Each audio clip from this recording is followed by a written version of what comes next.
नमस्कार दोस्तों, मैं अर्जुन आपका स्वागत करता हूँ स्टे बाय अर्जुन के यूट्यूब चैनल में। तो दोस्तों आज की हमारी क्लास है ऊर्जा संसाधन के बारे में। जो है दोस्तों आज की हमारी क्लास है, तो दोस्तों वीडियो को अंत तक जरूर देखना ताकि सभी क्वेश्चन जो है आपको आसानी से याद हो जाए। साथ ही दोस्तों अगर आप हमारे चैनल पर पहली बार आए तो हमारे चैनल को भी सब्सक्राइब कर लीजिएगा, साथ ही बेल आइकन को प्रेस कर लीजिएगा ताकि हमारे आने वाले वीडियो का नोटिफिकेशन जो है आप तक पहुँचता रहे। चलिए दोस्तों वीडियो को स्टार्ट करते हैं।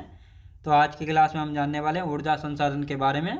और कल की क्लास में हमने जाना था दोस्तों कोयले के बारे में जो है जाना था। सबसे पहले कोयला कितने प्रकार का होता है। कोयला 4 प्रकार का होता है। एंथ्रासाइट कोयला होता है जो कि सबसे अच्छी क्वालिटी का माना जाता है। दूसरा है बिटुमिनस कोयला जो कि भारत में 80% जो है बिटुमिनस कोयला जो है पाया जाता है। तीसरे नंबर पर है पीट कोयला और चौथे पर है लिग्नाइट कोयला। इन सभी के बारे में हमने एक एक करके अच्छे से कल की क्लास में हमने जाना था। तो आज की क्लास में हम जानेंगे कोयला क्षेत्रों के बारे में कि कोयला कहाँ कहाँ से निकाला जाता है, किन किन जगह से जो है कोयला प्राप्त होता है। तो इन सभी के बारे में जानेंगे।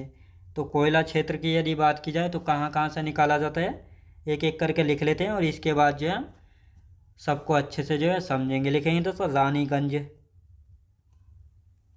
रानीगंज की यदि बात की जाए तो ये पश्चिम बंगाल में। कहाँ पे दोस्तों?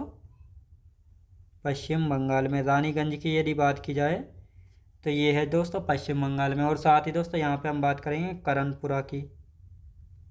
करणपुरा हो गया। और साथ ही दोस्तों झरिया, करणपुरा और झरिया ये कहाँ पे? ये पढ़ते हैं दोस्तों झारखंड में। ये पढ़ते हैं झारखंड में। ये आपको अच्छे से याद रखना है। अब आते हैं दोस्तों कोरबा। कोरबा की यदि बात की जाए तो ये कोरबा कहाँ पे पड़ता है? ये पड़ता है दोस्तों छत्तीसगढ़ में। कोरबा की हम बात करेंगे तो ये छत्तीसगढ़ में। और ये किस नदी के किनारे? हसदेव नदी के किनारे स्थित है। हसदेव नदी के किनारे स्थित है। हसदेव नदी के किनारे स्थित है। तो ये आपको अच्छे से याद रखना है। अब दोस्तों यहाँ पे हम बात करेंगे तलचर की।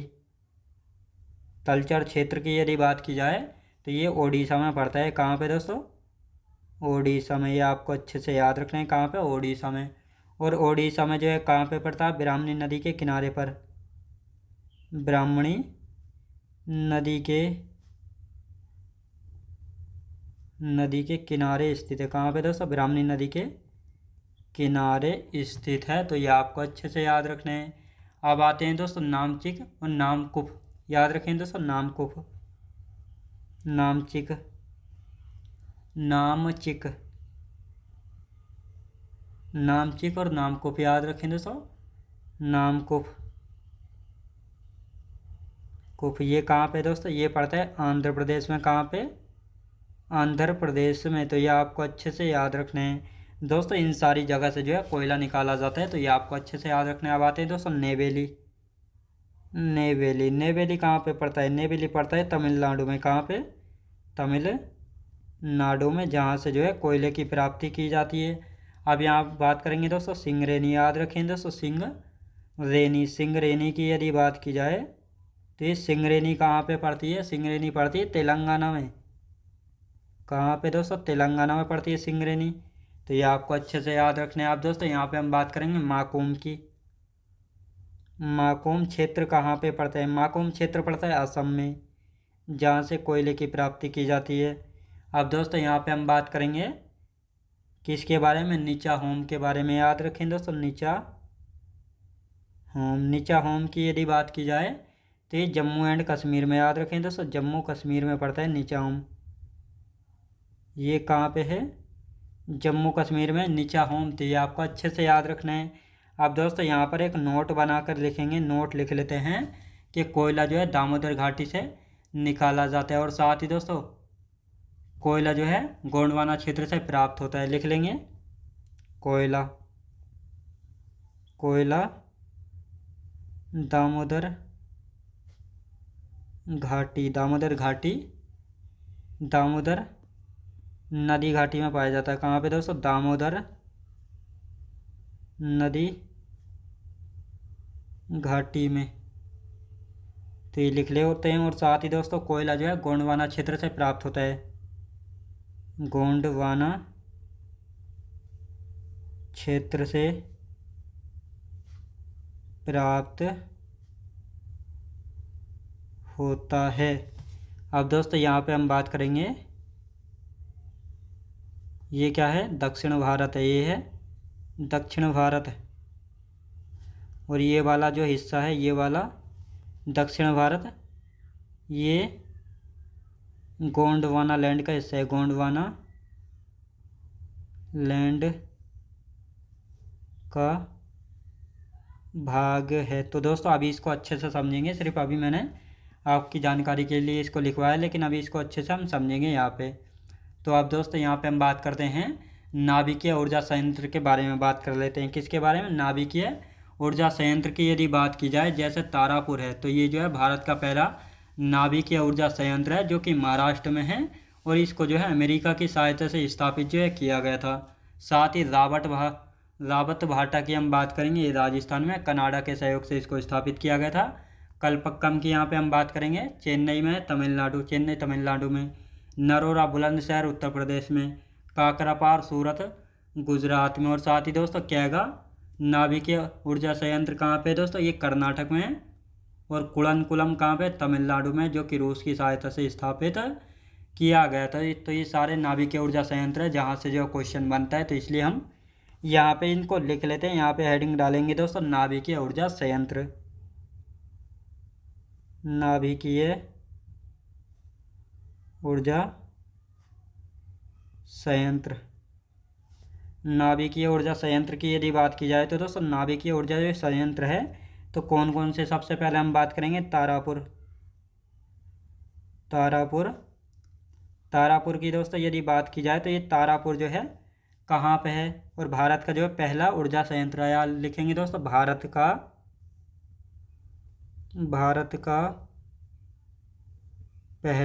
का पहला नाभिकीय ऊर्जा संयंत्र है, ऊर्जा संयंत्र। और साथ ही ये तारापुर कहाँ पे है, महाराष्ट्र में है। कहाँ पे, महाराष्ट्र में। और इसको जो है दोस्तों अमेरिका की सहायता से स्थापित किया गया था, अमेरिका की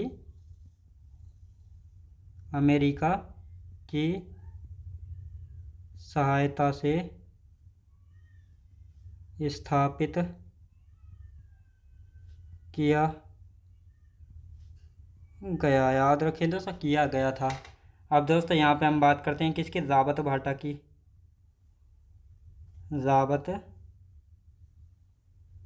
रावत भाटा, ये कहाँ पे है रावत भाटा नाभिकीय ऊर्जा संयंत्र की आप बात करते हैं तो ये पड़ता है दोस्तों राजस्थान में। कहाँ पे, राजस्थान में। और इसको जो है कनाडा के सहयोग से स्थापित किया गया था, कनाडा के सहयोग से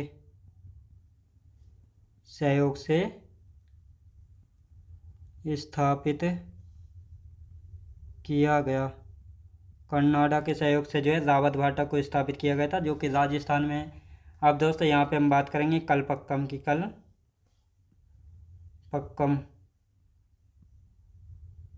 कलपक्कम की यदि बात की जाए तो कलपक्कम जो है चेन्नई तमिलनाडु में। कहाँ पे दोस्तों, चेन्नई तमिलनाडु में है, तमिलनाडु में, याद रखें दोस्तों, तमिलनाडु में। अब दोस्तों यहाँ पे हम बात करते हैं किसकी बात करेंगे, तो दोस्तों अब नरोरा की बात कर लेते हैं। किसकी बात करेंगे यहाँ पे, हम नरोरा की जो है यहाँ पे बात कर लेते हैं। तो नरोरा जो है कहाँ पे पड़ता है, नरोरा पड़ता है दोस्तों बुलंदशहर उत्तर प्रदेश में। लिखेंगे नरोरा नाभिकीय ऊर्जा संयंत्र बुलंदशहर उत्तर प्रदेश में, बुलंदशहर उत्तर प्रदेश में। अब दोस्तों यहाँ पे हम बात करते हैं किसकी बात करेंगे, काकरापार ऊर्जा संयंत्र की यहाँ पे हम बात करते हैं, काकरापार ऊर्जा संयंत्र की।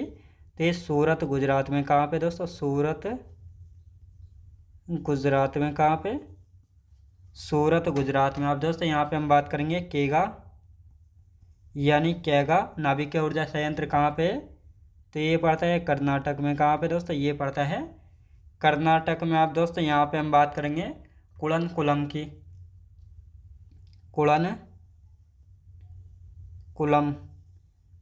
कुलम नाभिकीय ऊर्जा संयंत्र की यदि बात करते हैं तो ये पड़ता है तमिलनाडु में।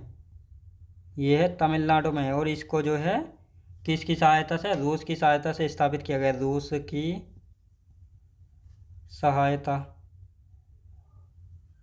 सहायता से स्थापित किया गया है। तो अभी इनका पहले रिवीजन कर लेते हैं, फिर इसके बाद जानेंगे तेल शोधनशालाओं के बारे में, जहाँ पर जो है क्रूड ऑयल यानी कच्चे ऑयल को जो है क्या किया जाता है, शुद्ध किया जाता है, जिससे कोयला, डीजल, पेट्रोल और प्राकृतिक गैसों को जो है अलग किया जाता है। तो इन सभी के बारे में हम यहाँ पे जानेंगे। तो अब इसका रिवीजन कर लेते हैं यहाँ पे पहले, और फिर इसके बाद आगे की चर्चा जो है करेंगे। तो दोस्तों अब यहाँ पे हम बात करते हैं कोयला क्षेत्र की। यदि बात की जाए तो जैसे रानीगंज, तो ये पश्चिम बंगाल में, जहाँ से कोयला प्राप्त होता है। करणपुरा और झरिया, ये झारखंड में है, यहाँ से भी कोयला निकलता है। कोरबा, ये हसदेव नदी के किनारे है, छत्तीसगढ़ में, यहाँ से कोयला प्राप्त होता है। तलचर, उड़ीसा में, ब्राह्मणी नदी के किनारे पर, यहाँ से कोयला प्राप्त होता है।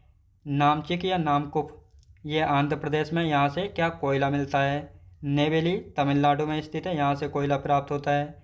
सिंगरैनी, ये तेलंगाना में, यहाँ से भी कोयला निकलता है। माकुम क्षेत्र, असम में, यहाँ से कोयला प्राप्त किया जाता है। साथ ही नीचाहोम, जम्मू कश्मीर में, यहाँ से कोयला निकाला जाता है। अब यहाँ पे हम नोट करके लिखेंगे, कोयला जो है दामोदर नदी घाटी से निकाला जाता है। पूछा जाता है दामोदर नदी घाटी में किसके भंडार पाए जाते हैं, कोयले के भंडार जो है पाए जाते हैं। तो ये आपको अच्छे से याद रखना है।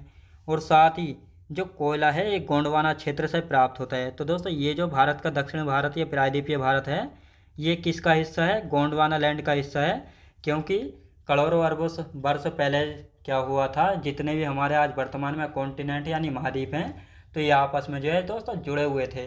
और इसके बाद जो है फिर करोड़ों वर्ष बाद क्या होता है, पेंजिया दो भागों में टूटता है, जिससे नॉर्थ यानी उत्तर वाला हिस्सा अंगारा लैंड या लोरेशिया कहलाया था, जिससे दक्षिण या साउथ वाला हिस्सा जो है क्या कहलाया था, ये गोंडवाना लैंड कहलाया था। और ये जो दक्षिण भारत, ये प्रायद्वीपीय भारत है, ये गोंडवाना लैंड का हिस्सा था, जो कि खसकते खसकते ऊपर को खसकते हुए ये प्रायद्वीपीय भारत की जो प्लेट है ये कहाँ पर पहुँच गई है, एशिया में पहुँच गई, यानी नॉर्थ में जो है पहुँच गई है। तो इसका मतलब पहले जो है इसका हिस्सा रहा था। तो इसीलिए क्वेश्चन कई बार पूछा गया है, जो प्रायद्वीपीय भारत है ये किसका हिस्सा है, तो गोंडवाना लैंड का हिस्सा है। और अधिकतर जो कोयला निकाला जाता है दक्षिण भारत या गोंडवाना क्षेत्र से ही जो है निकाला जाता है। तो ये भी आपको अच्छे से याद रखना है। तो ये था दोस्तों इसको समझाने का मकसद। अब आते हैं दोस्तों नाभिकीय ऊर्जा संयंत्र। नाभिकीय ऊर्जा संयंत्र की यदि बात की जाए तो यहाँ पे हम बात करेंगे जैसे तारापुर, ये महाराष्ट्र में है।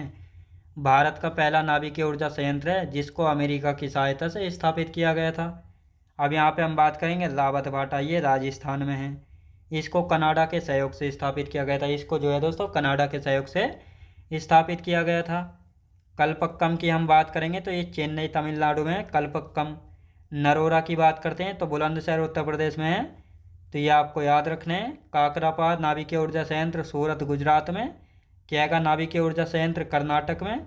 कुड़नकुलम की यहाँ पे हम बात करने वाले हैं तो ये तमिलनाडु में है, और रूस की सहायता से इसको स्थापित जो है किया गया था। तो ये आपको अच्छे से याद रखना है। अब आते हैं दोस्तों तेल शोधनशाला।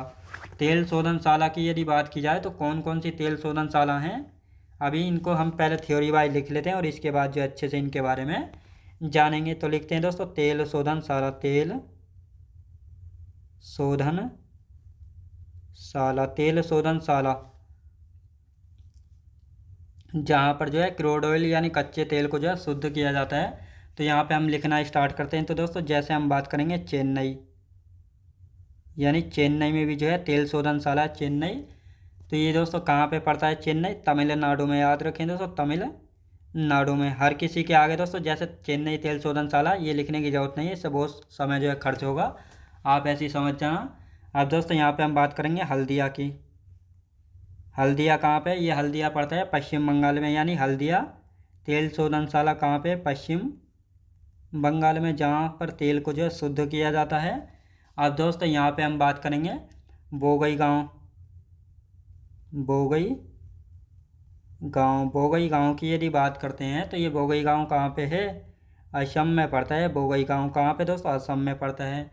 अब यहाँ पे हम बात करेंगे दोस्तों बरौनी तेल शोधनशाला कहाँ पे पड़ती है, ये पड़ती है दोस्तों बिहार में है बरौनी तेल शोधनशाला। अब दोस्तों यहाँ पे हम बात करेंगे डिगबोई की। डिगबोई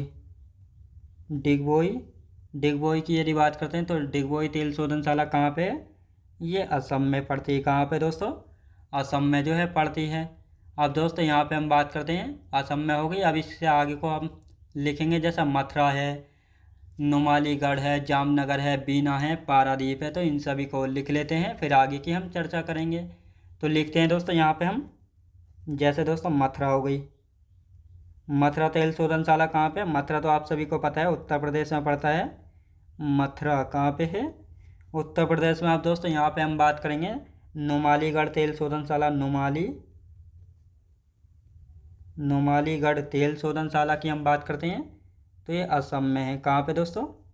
असम में। आप दोस्तों यहाँ पे हम बात करते हैं जामनगर। जामनगर की यदि बात करते हैं तो जामनगर कहाँ पे? गुजरात में। जामनगर तेल शोधनशाला। आप दोस्तों यहाँ पे हम बात करेंगे बीना की। बीना तेल शोधनशाला कहाँ पे पड़ती है? ये पड़ती है मध्य प्रदेश में। मध्य प्रदेश में। आप दोस्तों यहाँ पे हम बात करते हैं पारादीप। पारादीप तेल शोधनशाला की यदि बात करते हैं तो ये कहाँ पे है? ओडिशा में पड़ती है पारादीप तेल शोधनशाला। कहाँ पे दोस्तों? ओडिशा में है पारादीप तेल शोधनशाला। तो ये आपको अच्छे से याद रखना है। तो ये हमारी तेल शोधनशालाएँ हो चुकी हैं कंप्लीट। अब आते हैं भारत में भूतापीय ऊर्जा संयंत्र। भारत में भूतापीय ऊर्जा संयंत्र। भूतापीय का मतलब होता है जहाँ से जो है पृथ्वी से ऑटोमेटिक यानी अपने आप ही जो है गर्म पानी निकल रहा है, तो उनको भूतापीय ऊर्जा स्रोत जो है कहा जाता है। अब ये भूतापीय ऊर्जा यानी कहाँ कहाँ से जो है भारत में गर्म पानी निकल रहा है, उन जगहों के बारे में हम जानने वाले हैं। यानी अपने आप ही जो है भारत में कुछ जगह ऐसी हैं जहाँ से जो है गर्म पानी निकल रहा है पृथ्वी से, तो इन सभी जगहों के बारे में जानने वाले हैं। लिखेंगे भारत में भूतापीय ऊर्जा। भारत में जो है भूतापीय ऊर्जा, तो इनको यहाँ पे लिख लेते हैं। हेडिंग डालेंगे दोस्तों, भारत में भूतापीय ऊर्जा। भारत में भूतापीय ऊर्जा। भारत में भूतापीय ऊर्जा की यदि बात की जाए, भारत में भूतापीय ऊर्जा तो कौन कौन सी जगह हैं? तो लिखेंगे दोस्तों, जैसे पूगा घाटी। पूगा घाटी, ये पूगा घाटी पड़ती है दोस्तों लद्दाख में। कहाँ पे है? तो ये पूगा घाटी है लद्दाख में। अब दोस्तों यहाँ पे बात करेंगे मणिकरण की। याद रखें दोस्तों, मणिकरण की यदि बात की जाए तो ये कहाँ पे है? हिमाचल प्रदेश में। कहाँ पे दोस्तों? हिमाचल प्रदेश में। कहाँ पे दोस्तों? हिमाचल प्रदेश में। आप दोस्तों यहाँ पे हम बात करते हैं हिमाचल प्रदेश में हो गई। अब आते हैं यहाँ पे तपोवन। जो ये तपोवन क्षेत्र है ये कहाँ पे है? ये पड़ता है उत्तराखंड में। उत्तराखंड में, और यहाँ से भी जो है गर्म पानी निकलता है। कहाँ से दोस्तों? गर्म पानी जो है निकलता है। अब दोस्तों यहाँ पे हम बात करेंगे सूरज कुंड की। सूरज कुंड, और ये सूरज कुंड क्षेत्र कहाँ पे पड़ता है? हजारीबाग में पड़ता है। हजारीबाग पठार में पड़ता है सूरज कुंड क्षेत्र। और ये हजारीबाग का पठार कहाँ पे? आप सभी को पता है झारखंड में पड़ता है। कहाँ पे? झारखंड में। आप दोस्तों यहाँ पे हम बात करेंगे ताता पानी। याद रखें दोस्तों, ताता पानी। ताता पानी, ताता पानी क्षेत्र की यदि बात की जाए तो ये कहाँ पे है? बलरामपुर। बलरामपुर, याद रखें दोस्तों, बलरामपुर छत्तीसगढ़ में पड़ता है ताता पानी क्षेत्र, जहाँ से गर्म पानी निकलता है। अब आते हैं दोस्तों तप्त पानी। तप्त पानी, तप्त पानी की यदि बात की जाए तो ये तप्त पानी कहाँ पे है? ओडिशा में। याद रखें दोस्तों, तप्त पानी की बात की जाए तो ये ओडिशा में है।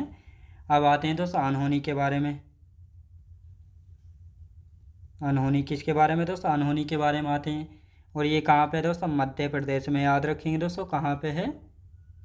मध्य प्रदेश में। तो ये जगह ऐसी हैं जहाँ से जो है पृथ्वी से गर्म पानी जो है निकलता है, तो ये आपको अच्छे से याद रखना है। अब दोस्तों किसके बारे में आते हैं? अब आते हैं पारंपरिक ऊर्जा के स्रोत के बारे में लिख लेते हैं, फिर गैर पारंपरिक ऊर्जा के स्रोत के बारे में लिखेंगे। तो पहले जो है हम इनका रिवीजन कर लेते हैं, फिर आगे की चर्चा जो है हम करेंगे। तो यहाँ पे हम बात करते हैं तेल शोधनशाला। तेल शोधनशाला की यदि बात की जाए तो ये तेल शोधनशाला क्या होती हैं? तेल रिफाइनरी होती हैं, जहाँ पर जो है कच्चे तेल को शुद्ध किया जाता है। पेट्रोल, डीजल, केरोसिन और प्राकृतिक गैस को जो है अलग अलग जो है किया जाता है। तो कौन कौन सी तेल शोधनशाला है और कहाँ कहाँ पर जो है पड़ती हैं? तो जैसे दोस्तों चेन्नई तेल शोधनशाला, तो ये तमिलनाडु में है। हल्दिया तेल शोधनशाला पश्चिम बंगाल में। बोगईगांव तेल शोधनशाला असम में पड़ती है, और साथ ही बरौनी तेल शोधनशाला ये बिहार में है। डिगबोई की बात करेंगे तो ये असम में है। मथुरा तेल शोधनशाला उत्तर प्रदेश में। नुमालीगढ़ तेल शोधनशाला असम में है। जामनगर तेल शोधनशाला गुजरात में। बीना की बात करेंगे, बीना तेल शोधनशाला ये मध्य प्रदेश में है, और साथ ही पारादीप तेल शोधनशाला ये उड़ीसा में पड़ती है। तो ये सारी तेल शोधनशाला हैं, यानी तेल रिफाइनरी, ऑयल रिफाइनरी हैं।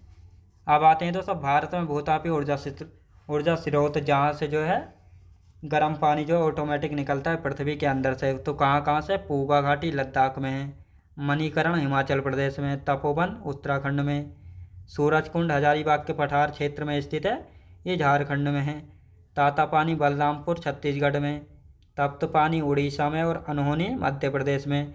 तो ये सारी वह जगह हैं जहाँ से जो है गर्म पानी जो है प्राप्त होता है। तो ये आपको अच्छे से याद रखना है। अब दोस्तों यहाँ पे हम बात करेंगे पारंपरिक ऊर्जा के स्रोत, मतलब जिसका प्रयोग जो है, यानी जिसका प्रयोग या उपयोग जो है मानव पारंपरिक तौर से शुरू से ही जो है उपयोग करता चला आ रहा है, जैसे कोयला, पेट्रोलियम, लकड़ी, चारकोल, सूखा गोबर, खनिज तेल व प्राकृतिक गैस। तो इनका जो है मानव शुरू से ही जो है उपयोग करता चला आ रहा है, तो इसलिए इनको हम लिख लेते हैं। फिर गैर पारंपरिक ऊर्जा के स्रोत के बारे में जो है जानेंगे। तो लिखना स्टार्ट करते हैं यहाँ पे एक एक करके। तो लिखेंगे दोस्तों यहाँ पे, यानी पारंपरिक ऊर्जा के स्रोत, पारंपरिक ऊर्जा के स्रोत,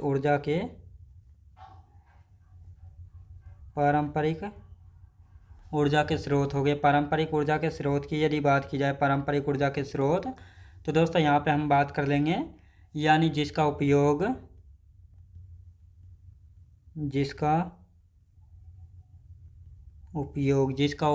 मानव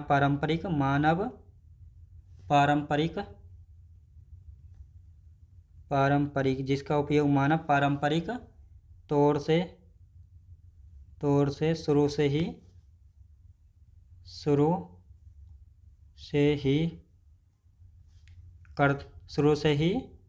उपयोग करता चला आ रहा है,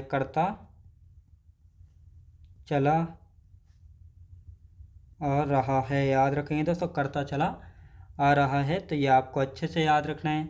जैसे एग्जांपल कौन कौन से ये ऊर्जा के स्रोत हैं जिनका उपयोग जो है मानव शुरू से ही जो है करता चला आ रहा है। जैसे दोस्तों यहाँ पे हम बात करेंगे, कोयला लिख लेते हैं, जैसे कोयला हो गया, साथ ही दोस्तों पेट्रोलियम हो गया, ये हो गया पेट्रोलियम, साथ ही दोस्तों लकड़ी,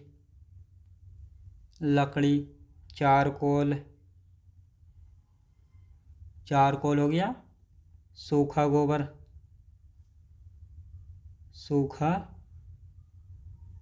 क्या हो गया दोस्तों? सूखा गोबर हो गया। और साथ ही दोस्तों यहाँ पे हम बात करेंगे खनिज तेल, याद रखें दोस्तों, खनिज तेल हो गया, वह प्राकृतिक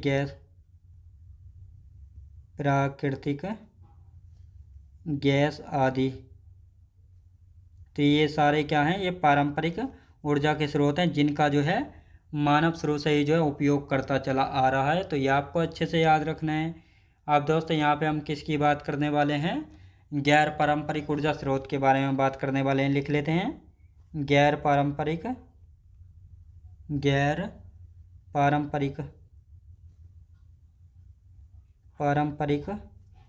ऊर्जा के स्रोत,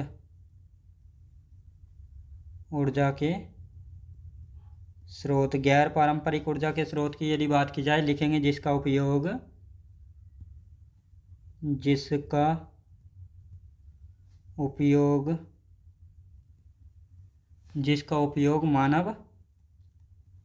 मानव पारंपरिक तौर से नहीं करता चला आ रहा है, तो उनको जो है गैर पारंपरिक ऊर्जा के स्रोत जो है कहा जाता है। जैसे हम बात करने वाले हैं, लिखेंगे दोस्तों, जैसे सौर ऊर्जा हो गया। और साथ ही दोस्तों यहाँ पे हम बात करते हैं पवन ऊर्जा हो गया। और साथ ही दोस्तों यहाँ पे हम बात करेंगे ज्वारीय ऊर्जा, ये ज्वारीय ऊर्जा हो गया। और साथ ही दोस्तों यहाँ पे हम बात करेंगे भूतापीय ऊर्जा,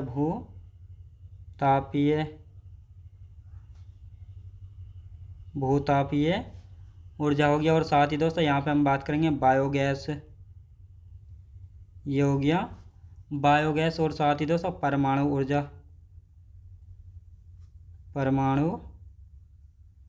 क्या हो गया दोस्तों, परमाणु ऊर्जा जो है हो गया। अब दोस्तों यहाँ पे हम बात करेंगे नवीकरणीय ऊर्जा। ये नवीकरणीय ऊर्जा की यदि बात की जाए तो ये क्या होता है, जब किसी ऊर्जा स्रोत का उपयोग पुनः किया जा सकता है यानी दोबारा किया जा सकता है तो उनको जो है नवीकरणीय ऊर्जा कहा जाता है। जैसे सौर ऊर्जा, पवन ऊर्जा, ज्वारीय ऊर्जा और भूतापीय ऊर्जा, तो इनको जो है दोस्तों एक से दोबारा जो है हम उपयोग कर सकते हैं। लेकिन नवीकरणीय ऊर्जा स्रोत की बात की जाए तो ये सीमित मात्रा में उपलब्ध होंगे। जैसे ऐसे ऊर्जा स्रोत जिनका पुनः उपयोग नहीं किया जा सकता है, जैसे कोयला, पेट्रोलियम, प्राकृतिक गैस, इनका जो है एक बार जलने के बाद जो है दोबारा उपयोग जो है नहीं किया जा सकता है, तो इनको नवीकरणीय ऊर्जा स्रोत जो है कहा जाता है। तो अब इनको एक एक करके यहाँ पे लिख लेते हैं। तो लिखेंगे दोस्तों नवीकरणीय ऊर्जा स्रोत। नवीकरणीय ऊर्जा स्रोत की बात की जाए तो जब किसी ऊर्जा स्रोत का उपयोग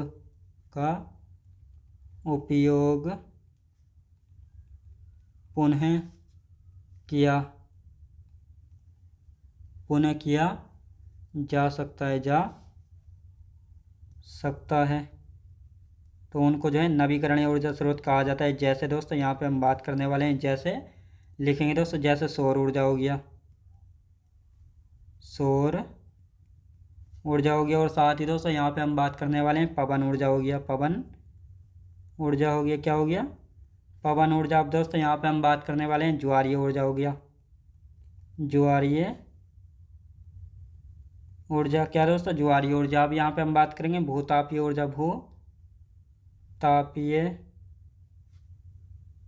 ऊर्जा, क्या हो गया, भूतापीय ऊर्जा। अब इनका हम एक बार रिवीजन कर लेते हैं, फिर नवीकरणीय ऊर्जा स्रोत के बारे में जानेंगे।